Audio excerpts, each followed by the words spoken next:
Takeaways from investigation that turned up gold bars, a luxury car and cash at a U.S. senator's home. Washington, Democratic U.S. Senator Bob Menendez and his wife are accused of taking bribes of gold bars, a luxury car and cash in exchange for using his outsized sway in foreign affairs to help the government of Egypt, and others, as well as other corrupt acts.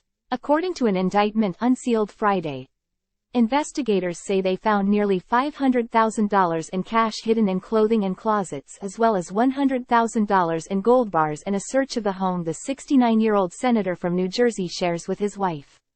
Menendez serves as the powerful chairman of the Senate Foreign Relations Committee. The indictment, the second in 8 years against Menendez, and comes after a years-long investigation that delved into his relationships with wealthy New Jersey businessmen. Menendez says he has been falsely accused but will not be distracted from work in the Senate, accusing prosecutors of misrepresenting the normal work of a congressional office. A lawyer for Menendez's wife, Nadine, said she denies any criminal conduct and will vigorously contest these charges in court, using his influence as chairman. Menendez is facing bribery, fraud and extortion charges. The indictment includes a scathing list of alleged favors exchanged between the businessman and Menendez, who is chairman of the Senate Foreign Relations Committee and has powers and access to information that other senators don't. Time equals 400 ms. Greater than using his position. Menendez took steps to secretly aid the government of Egypt in exchange for bribes, the indictment says. And as chairman, he had unique influence over foreign military sales and foreign military financing. The indictment notes that Egypt is one of the largest recipients of U.S. military aid, including military equipment and grants of more than $1 billion a year. In recent years, the U.S. has withheld some aid due to concerns over human rights violations. The indictment charges that Menendez disclosed non-public information to the businessmen about U.S. military aid and the number and nationality of employees at the U.S. Embassy in Cairo. That information was then forwarded to Egyptian officials. Prosecutors said Menendez also secretly ghost-wrote a letter on behalf of Egypt to other senators requesting release of a hold on $300 million in aid. He also at one point texted his wife to tell one of the businessmen that he was going to sign off on a sale of military equipment to Egypt. The State Department typically seeks the input of the chairperson and top minority senator on the Foreign Relations panel when it comes to foreign military financing and foreign military sales, and the department generally will not go forward if one of the two senators objects. Egypt's Ministry of Foreign Affairs did not immediately respond to a request for comment. Time equals 400 ms. Greater than main players. Menendez has held public office continuously since 1986, when he was elected mayor of Union City, New Jersey. The son of Cuban immigrants, he served as a state legislator and spent 14 years in the U.S. House of Representatives. He was first appointed to his Senate seat in 2006. His wife, previously known as Nadine Arslania, 56, was unemployed before they met in 2018, but the following year she incorporated a new consulting company, Strategic International Business Consultants LLC, the indictment states. A foreclosure case against her was closed soon after.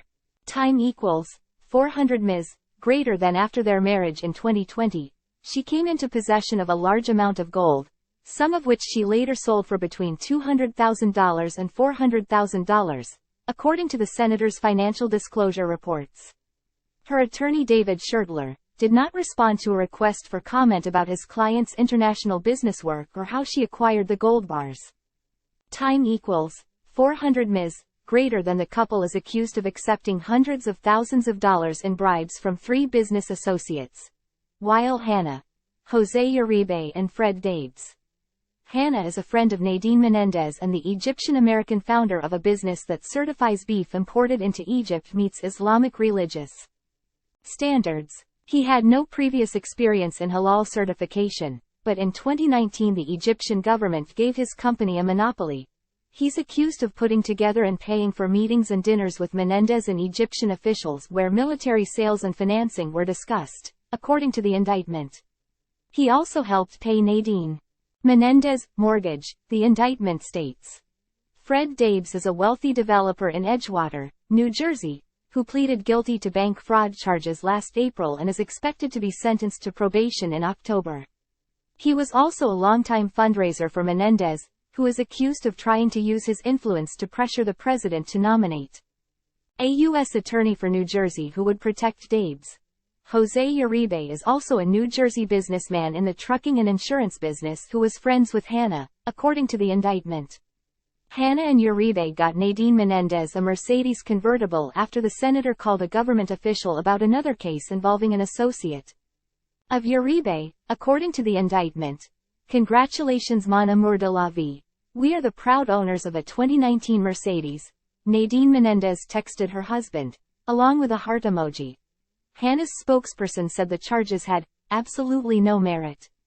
Time equals 400 Ms. greater than messages seeking comment were left for lawyers for Dabes and Uribe. Previous indictment. This appears to be the first time in U.S. history that a sitting senator has been indicted twice in two unrelated cases, according to the Senate Historical Office. Time equals 400 Ms. greater than Menendez was once charged with bribery, fraud and conspiracy, accused of accepting lavish gifts to pressure government officials on behalf of a Florida doctor and friend. He was accused of pressuring government officials to resolve a Medicare billing dispute in favor of Dr. Solomon Melgen, as well as securing visas for the doctor's girlfriends and helping protect a contract to provide port screening equipment to the Dominican Republic. Menendez has always maintained his innocence. His lawyers said campaign contributions and gifts, which included trips on his private jet to a resort in the Dominican Republic and a vacation in Paris, were tokens of their longtime friendship, not bribes. Melgen was convicted of healthcare fraud in 2017, but President Donald Trump commuted his prison sentence. A jury deadlocked a trial and prosecutors dropped the case. Menendez was rebuked by the Senate Ethics Committee, but New Jersey voters returned him to the Senate months later. He defeated a well-financed challenger in a midterm election that broke a Republican lock on power in Washington. Menendez faces re-election next year in a bid to extend his three-decade career in Washington as Democrats hold a narrow majority in the Senate. Next steps in the Senate. Time equals 400 Ms. greater than. According to rules in the Senate Democratic Caucus, Menendez will have to step down as chairman of the Foreign Relations Committee. But neither Menendez nor Senate Majority Leader Chuck Schumer have said when that will happen. Senator Ben Cardin, DMD, is expected to replace him as chairman, as he did between 2015 and 2018, the last time Menendez faced federal charges in a trial. Given the severity of this indictment and that Menendez is charged with using his role on the panel to benefit himself personally, Schumer could also ask Menendez to leave the committee altogether. Schumer has not yet made any comments on the indictment. Schumer could also call on Menendez to resign from the Senate, but that becomes more complicated as Democrats have only a one-seat majority. While New Jersey Governor Phil Murphy would likely appoint a Democrat to replace Menendez, Schumer may not want to create any uncertainty about the balance of power. And even if Schumer called on Menendez to resign, he wouldn't have to. The seat is his until the next election, and Menendez has not yet said whether he is running again. In a statement, Menendez struck a defiant tone. I am confident that this matter will be successfully resolved once all of the facts are presented and my fellow New Jerseyans will see this for what it is.